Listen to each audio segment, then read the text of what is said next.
या भाकर पुराण देऊनी कांड उसाच चकतो या बाप कष्टाचा काबारी उसमळ्यात करतो या भाकर पुराण देऊनी कांड उसाच चकतो या म्हणजे लिंगाची मोठ भरतो स्वतः मात्र उपाशी राहतो. का माहितीये का? ऐका गड्या सगळ्यांनी अंतकरणाचं कान करून ऐका. कारण आपल्याला आई सहज कळते, बाप कळत नाही. कधीतरी विचार करा, घरासाठी झटतो कोण? बाप. घरासाठी मर मरतो कोण? बाप. उन्हातानात काबाड कष्ट करतो कोण? बाप. उन्हातानात मरायला जातो कोण? बाप. शेतामध्ये काबाड कष्ट करतो कोण? बाप. सगळं करतो बाप. पण लेकरांना काही लागलं सवारतात लेकर कधीच बापाला मागायला जात नाही. साधी पेन्सिल असू द्या, साधा पेन असू द्या, मागायचं म्हटलं का आईकडे जातो. पण बापाला स्वाभिमानानं मागावं किंवा ठामपणे मागावं एवढ्या सुद्धा योग्यतेचा आपल्याला बाप वाटत नाही. तर काय आपलं प्रेम आहे वडिलांवरती? काय प्रेम आहे? कधीतरी विचार करा. झिजला तो आपल्या करता. आणि म्हणून माझं प्रत्येकाला सांगणं असतं की आई सहज कळते हो. आईचे उपकार आठवले की टचकन डोळ्यामध्ये पाणी येतं. पण बापाचे उपकार ठेवल्यानंतर का नाही? तोही झिजला ना आपल्या करता. एवढा झिजला सांगू माय. अहो आपण काय लोक म्हणतात तुझा बाप असा आहे, तुझ्या बापाने असं केलं तसं केलं. अरे बापाने कसं का करेना? त्याने केलं काहीतरी म्हणूनच आपलं अस्तित्व आहे, आपण आहे. जगा दुनियेने किती बापाला नावं ठेवते. जग दुनिया आपल्याला पोसायला आली नव्हती. जेव्हा कुणीच नव्हतं तेव्हा आपला बाप होता. जेव्हा कुणीच नव्हतं ना तेव्हा आपला बाप होता. म्हणून काय नावं ठेवायची जगा दुनियेसाठी आपल्या बापाला? झिजला रे तो आपल्या करता. म्हणून सांगू, बाप तो बाप असतो. जग दुनिया काही म्हणेल, बाप तो बाप असतो. पोटभर भूक असून सुद्धा स्वतःच्या पोटाला चिमटा घेऊन राहतो, लेकराची पोट भरतो. कारण बाप तो बाप असतो. स्वतः मसाली सारखा जळत राहतो, लेकराला मात्र प्रकाश देत राहतो. का? बाप तो शेवटी बाप असतो. स्वतः काट्याच्या कुंपणावरती उभा राहतो, लेकरांना फुलांच्या पायघड्या टाकतो. का? बाप तो शेवटी बाप असतो रे. कितीही मनामध्ये दुःख असलं तर साठवून ठेवतो, लेकरांना आनंदात ठेवत राहतो. का? बाप तो शेवटी बाप असतो. आपलं आयुष्यात बापाचं प्रेम कळत नाही आपल्याला.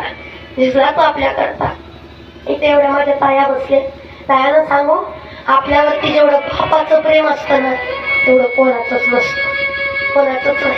कधीतरी विचार करा, आपली आई लग्न झाल्यापासून आपल्या पतीच्या पाठीमागे आहे, आपल्या वडिलांच्या पाठीमागे दररोज म्हणते, होय हो मला तो दागिना आवडला घेऊयात, तो नेकलेस आवडला घेऊयात ना, ती दागिने मला करा ना. कितीतरी मागं लागते. 20 वर्ष 40 वर्षाचा संसार झाला, नाही केलं बापाने. सहज नाही, नको ग आता नाही करत आहे, नको परत बघू, घेऊ नंतर, आता घेऊ, परत घेऊ. करत करत 20 वर्ष 40 वर्ष संसार केला, पण नाही घेतलं. कोणी नाही. एकदा म्हणा, बाबा मला लग्नात तोच नेकलेस घालायचा आहे, मला लग्नात तोच हार घालायचा आहे. बापाने एका शब्दावरती आणून द्यावा, एका शब्दावरती. म्हणून पायानं प्रत्येक लेकीला माझं सांगणं आहे, आपल्यासाठी जेवढं आपला बाप करतो ना तेवढं कोणी नाही करत. विचार करा, आपल्या बापाकडे काही नव्हतं पण तरी सुद्धा आपला बाप फाटक्या खिशात, आपला बाप पोरीचं लग्न धूमधडाक्यात व्हावं, थाटामाटात व्हावं, प्रत्येकाच्या हातापाया पडलं, प्रत्येकाच्या. ओ आचारी दादा, पोरीचं लग्न आहे बरं का, चांगलं हो द्या. ओ सृष्टीवाले दादा, पोरीचं लग्न आहे, चांगलं हो द्या बरं सगळ्याला. ओ बँडवाले दादा, पोरीचं लग्न आहे, चांगलं हो द्या. आपल्या करता झिजला. आपण म्हणतो काय केलं. मला नवल काय वाटतं माहितीये का? पोरी जेवढा पोरीवरती बापाचा जीव असतो ना तेवढा कोणाचाच नसतो. एवढा जीव असतो बापासारखं उदाहरण कोणाचं नसतं. इथं बसणाऱ्या प्रत्येक ताईला माझं सांगणं आहे, कधीतरी विचार करा गं, आपला बाप साधा खिशाचा पेन जरी लोकांना द्यायचं म्हटलं तर नाकी नऊ येतं त्याच्या. साधा खिशाचा पेन द्यायचं म्हटलं की जीव उदार होत नाही त्याचा. मग कधीतरी विचार करा, त्या पोरीला त्याने 20 वर्ष अंगामध्ये सांभाळत हाताच्या फोडासारखं जपलं, त्या काळजाच्या तुकड्याला दुसऱ्याच्या दारात देताना त्या बापाच्या काळजाचं काय होत असतं. पण बापासारखं मोठं कोणी नाही जगात, कन्यादानासारखं दान नाही. आणि म्हणून सांगू तुम्हाला की बाप पोरीसाठी एवढं करतो, पण नवल या गोष्टीत वाटतं आज कलियुगात लेकरं अशी निघाले, बापाच्या कष्टाची जाण नाही. कितीतरी लेकी करता बापाला स्वतः कर्जबाजारी झाला, लेकीचे लग्न लावून दिले. पण आताच्या लेकी अशा आहेत, चुकून त्यांना पोलीस स्टेशन मध्ये बोलवावंच. आणि बोलवल्यानंतर आताच्या पोरीच्या मुखातनं पहिला शब्द यावा, मला धोका ना, मला भीती ना माझ्या बापापासून आहे. मला भीती माझ्या बापापासून आहे. माझ्या जीवाचं काही बरं वाईट झालं तर सर्वांची जबाबदार माझा बाप असेल. अरे कुठे चाललोय आपण? जो बाप तू जगावी, तुला काही होऊ नये म्हणून रात्रीच्या 3 वाजल्यापर्यंत, रात्रीच्या 3 वाजल्या तरी दवाखान्याच्या चक्रा त्या बापानं पण केल्या नाही.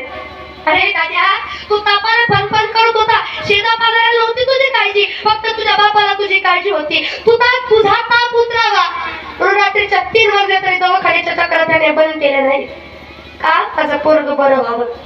त्याची चप्पल झिजली आपल्याला घडवण्याकरता, त्याचा शर्ट फाटला आपल्याला घडवण्याकरता, शरीराची राख रांगोळी झाली आपला संसार सुखाने करण्याकरता. आपण सहज म्हणतो त्यानं काय केलं, त्याचं कर्तव्यच होतं. अरे पण केलं रे त्याने काहीतरी आपल्याकरता. प्रत्येक लेकीला माझं सांगणं, बापापासून जाऊ काही कधी म्हणू नका ग. त्यांनी लय केलंय आपल्याकरता, लय केलंय. आणि मुलगी म्हणजे बापाच्या जीवाची काळजाची पाकळी असते, त्याला नाही सहन होत. बाप कधी मरतो माहितीये? आपण म्हणतो बापाला अग्नी दिला म्हणजे बाप मरतो, बापाचं शरीर संपलं म्हणजे बाप मरतो, आणि बापाच्या देहातनं प्राण निघून गेला म्हणजे बाप मरतो. नाही रे दाद्या, नाही.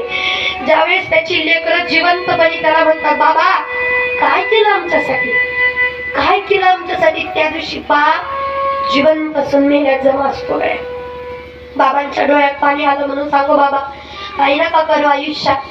बाप नावाचा राजा माणूस समजून घ्या, आयुष्यात काही करायची गरज. एवढ्या इथं बसणाऱ्या ताई, प्रत्येक ताईला माझं सांगणं, बापासाठी जाग, बापासाठी माहेरात जा. बऱ्याच महिला मंडळ म्हणतात, नाही तुझं वाटतो महाराज आपल्याच घरी परक्यासारखं वाटतं, आपल्या दारात जाऊन बसलं तर कोणी बोलत नाही, उगं बोल दिल्यासारखं वाटतं. असू द्या, काही नाही. बाप आहे ना, तुझ्या हक्कानं जा. बाप गेल्यानंतर हक्कानं कोणी माहेरात बोलवत नाही. बाप गेल्यानंतर हक्काचं माहेर नसतं. बाप गेल्यानंतर लेकीला हक्कानं माहेरात मिरवता येत नाही. बाप असताना बघा ना, फाटते खिशाचा बाप असू द्या. माझे लेक आली म्हटलं, इकडचे तिकडचे 200-300 रुपये घेतो, पोरीच्या हातात टेकवतो, ताईडे धर ग, चौकातल्या जाताना चांगली साडी घे, चौकातले चांगली कपडे घे म्हणणारा बाप आहे. त्या दिवशी बाप जे, त्या दिवशी कळेल तुम्हाला बाप होता म्हणून माहेर होत. त्या दिवशी बाप गेला, त्या दिवशी हक्काचं माहेर जातो लेकीचं. म्हणून प्रत्येक ताईला माझं सांगणंय, तुला बाप म्हणजे आपलं तरी सर्वस्व असावं. एक वेळ नाही तुम्हाला पंढरीचा पांडुरंग कळला काही हरकत नाही, पण घरातल्या पांडुरंगाला तुम्ही विसरू नका. पंढरीचा पांडुरंग दारात येऊन दर्शन देईल तुम्हाला, जिजला तो बाप आपल्या करता. प्रत्येक ताईला माझं सांगणं, किती प्रेम असतं बघा. तुम्ही बाप असताना दारात गेला ना, दारात बरं ताईडे आली होय, तुला संसाराच्या व्यापानं व्यापून गेली, त्रासून गेली, पोटा पाण्याला खात जा जरा, पीत जा जरा म्हणणारा बाप. दारात उभाय तोपर्यंत म्हणत, होय ग लेक एवढ्या दिवसात मालिक जरा पोटा पाण्याला खायला कर म्हणणारा बाप. आणि त्याच जागी जर तुम्ही बाप नसताना गेला ना, दारात उभाय तोपर्यंत म्हणतील, पण सर येताना फोन करत जा, म्हणजे तुमच्या वाटणीचं बनवता येत. जिथं फोन करून गेलं जातं तिथं आपुलकीची वाळ संपलं नसतं बरं. म्हणून बापासारखं कष्ट, बापासारखं प्रेम आपल्यावर कोणी केलेलं नाही. ज्याला कळलं ना त्याला कळतं बाबा, आयुष्य जातं. एक उदाहरण मला एक आठवलं, तुमच्या डोळ्यात पाणी आलं ना कळत म्हणून सांगू. आमच्या गावातलंच गुणच व्यक्तिमत्व, 3 लेकरं, तिघाचे संसार सुखाचे, तिघही चांगली पदावर आहेत. एक बेंगलोरला कामाला, एक मुंबईला कामाला, एक गावाकडच असतो. तिघाचा संसार सुखानं थाटलेला आहे. मला एक दिवशी रावलं नाही. एक दिवशी मोठ्या पोरगा बेंगलोरवर आल्यानंतर त्यांची माझी गाठ पडली.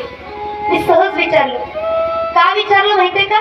3ही लेकरं, सुखाने संसार, तिन्ही उच्च पदावरती आहे, नोकरी करता, जॉब करता, सगळं चांगलं आहे, घरदार चांगलं आहे, घर आहे, गाडी आहे, शेतीवाडी सगळं चांगलं आहे. पण मला काय वाईट वाटलं माहितीये का?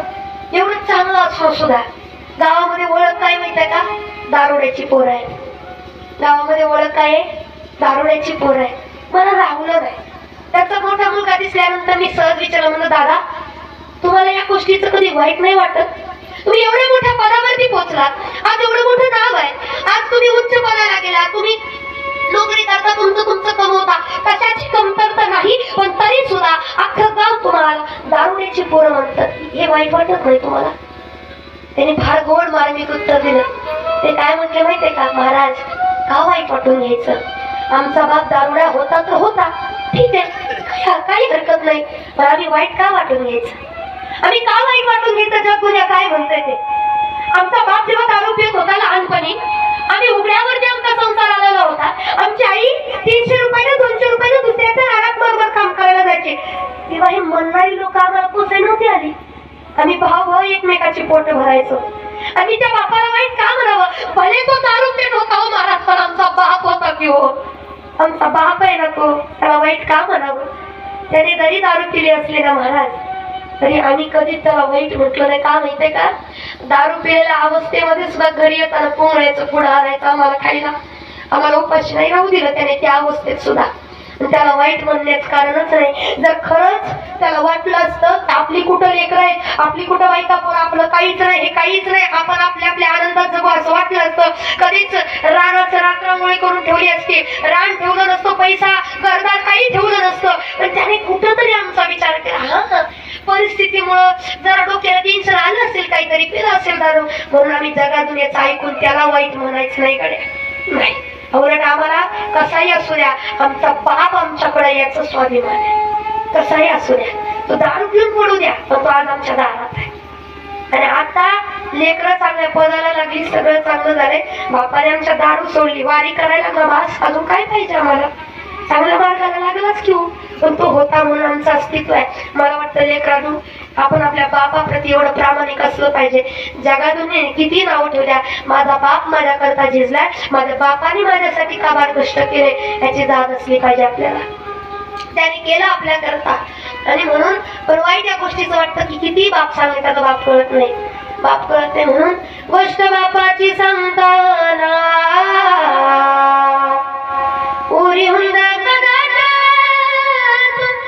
गोष्ट बापाची संकट, त्याच्या फाटच्या सगळ्याला कशी ठिकाण जोडलेली,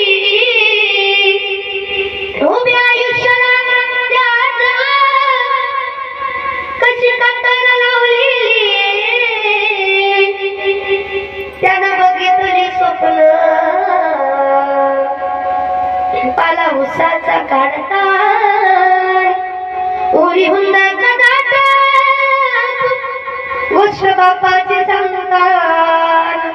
मला वाटतं तो बाप कळत नाही. आपल्याकरता घरादारा करता दिसतो ना, तो आपला बाप असतो.